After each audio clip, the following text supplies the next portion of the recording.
वृषभानु जी की धर्मपत्नी का नाम है कीर्ति और कीर्ति जी का मायका जो है वह है रावल में। ब्रज में रावल सुंदर ग्रामा, जहां प्रगति प्रिय पूर्ण कामा। रावल में विराजती थी भगवती कीर्ति। विवाह के वर्षों बीत गए पर संतान नहीं हुआ। नित्य यमुना में स्नान करते और स्नान करके प्रार्थना करती संतान है जाए। नारद जी महाराज वेश बदल करके आए, बोले चिंता न करो, समय आने वाला है, आपको संतान होगा। समय व्यतीत हुआ। भाद्रपद शुक्ल पक्ष सप्तमी के रात्रि में गहरी निद्रा में सो रहे थे, उन्होंने एक स्वप्न देखा।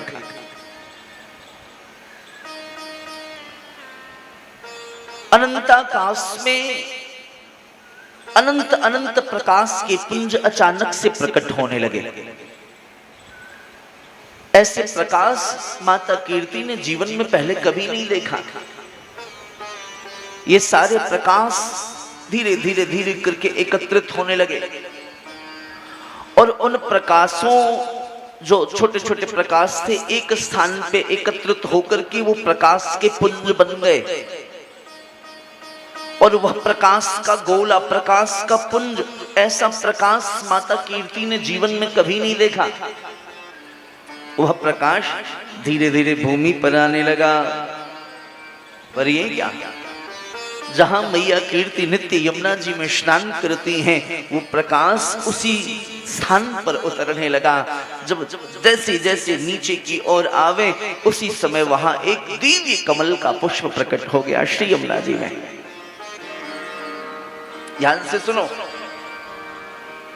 महाराज, ऐसा कमल का सहस्त्रदल कमल, ऐसा कमल मां कीर्ति ने कभी स्वप्न में भी नहीं विचार किया। और वो कमल प्रकट हुआ और वह प्रकाश का पुंज उतरते हुए आकर के उस कमल पे स्थित हो गया। और देखते देखते वह प्रकाश पुंज एक कन्या के रूप में परिणत हो गया। वह प्रकाश पुंज एक कन्या के रूप में परिणत हो गया। और इतने में मां कीर्ति की आंखें खुल गईं। दौड़ती हुई गई उस ओर। अरे ये तो वही स्थान है जहां मैं नित्य स्नान करती हूँ। समय देखा 3:30 बज रहे हैं। दौड़ लगाई, दौड़ती हुई गई तो देखा जो स्वप्न में देखी उन्होंने बातें, वो एकदम अक्षर से सत्य हो रहा है। एक दिव्य और भव्य अलौकिक सहस्त्रदल कमल, और उस कमल के ऊपर एक कन्या महाराज विराजमान है।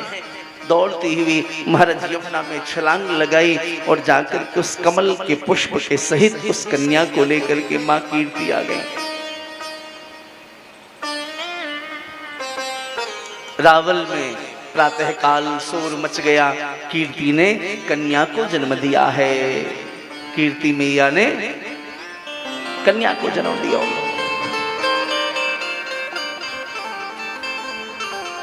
धीरे धीरे करके समय व्यतीत हुआ।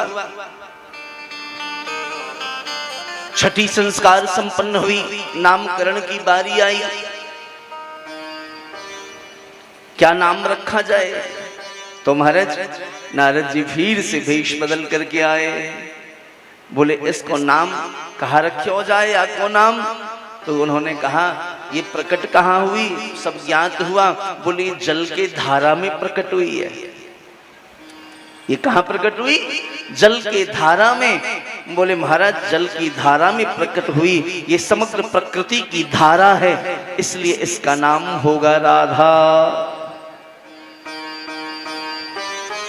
इस कन्या का नाम होगा राधा, क्योंकि जल के धारा में प्रकट हुई। बहती हुई यमुना के जल में आप 5-7 बार धारा बोल के देखो। 5 बार ब्रजेंद्र बाबू धारा बोलिए। धारा धारा धारा धारा धारा धारा धारा बोलो बोलो। आप 5 बार धारा बोलोगे तो धारा गायब हो जाएगा, राधा प्रकट हो जाएगी। आप करके देख लीजिए, धारा धारा धारा धारा। राधा तत्व क्या है? ये हमारे आंखों की ज्योति की जो धारा है वो राधा तत्व है। हमारे सांसों की जो धारा है ये राधा तत्व है। ये कथा की जो धारा है ये राधा है। प्रकृति के कण कण में श्री राधा तत्व विद्यमान है। श्री राधा आह्लादनी शक्ति है, कण कण में राधा विद्यमान है। ये कथा की धारा राधा है,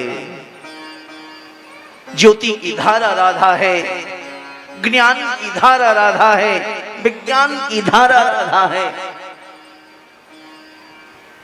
नाम पड़ गया राधा। लेकिन महाराज एक और अजीब बात हुई। कई दिन बीत गए, वो कन्या न आंख खोलती है, न कुछ बोलती है, न कुछ सुनती है, न हंसती है, न मुस्कुराती है। रावल के लोगों ने कहा, अरे कीर्ति याते अच्छा तो तू बांझ रह जाती है, निपूती रह जाती। तैने कन्या को जन्म दियो, पर कन्या है कैसी? अंधी, बहरी, गूंगी, न बोलबो आवे, न सुनबो आवे, न हंसबो आवे। इससे अच्छा तो तू निपूती रह जाती, भांज रह जाती। कीर्ति के नेत्रों में अश्रु की धारा।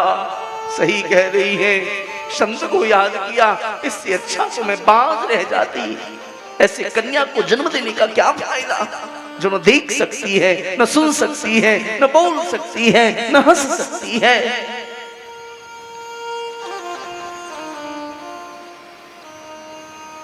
सज्जनों, नारद जी महाराज ने कहा, देवी चिंता मत करो।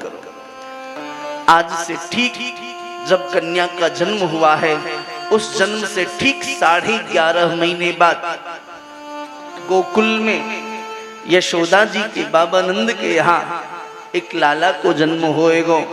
और जब लाला को जन्म होएगो और तुम कन्याएं लेके जाएंगी तो कन्या की जो बीमारी है वो दूर हो जाएगी। ये देखेगी भी, सुनेगी भी, बोलेगी भी, हंसेगी भी। वृषभान जी की प्रसन्नता का ठिकाना नहीं। एक एक क्षण, एक एक युग के समान व्यतीत हो रहा है। कई बार तो लगता है संत ऐसे बहला के तो नहीं चले गए, कोई बुजुर्ग को बच्चा होता है। लेकिन संतों की बात पर भरोसा है। एक एक क्षण, एक एक पल युग युग के समान व्यतीत हो रहा है। प्रतीक्षा कर रहे हैं। जैसे ज्ञात हुआ है कि नंद के यहाँ लाला हुआ, महाराज वृषभान जी के प्रसन्नता का ठिकाना नहीं। जितनी प्रसन्नता गोकुल में है, उससे हजारों गुना अधिक प्रसन्नता वृषभानपुर अर्थात बरसाने में हो रहा है साहब।